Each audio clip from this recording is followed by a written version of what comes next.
Ikaw ba, Ria, i-maintain mo yung ganyang pangangatawan? Kasi parang ikaw lang yata tinanggap namin na ganyan. Na parang buo na kami pag ganyan si Ria. Kasi ako tanggap ko rin yung sarili ko sa lagay na to. Which is why I feel like it resonates with everybody else. But to answer your question, Mama Och, hindi naman talaga choice to stay on the heavier side. You know, I do have medical conditions, like underlying conditions, that make it harder for me to lose weight. So even if I do work out as much as I want to, or even if I change my diet, it's a little bit harder for me talaga. I mean, I have no gallbladder, I have hypothyroidism, I have PCOS. So parang nagpatong-patong lahat. Like, sige, go lang. Give me more. Charot.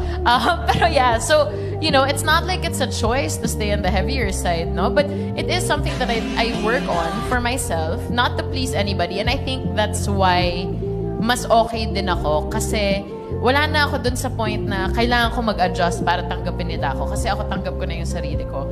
And the people that matter to me accept me and embrace me for how I look even. So, ba't ako papa-apekto sa nega? Sino ba sila? Who you there?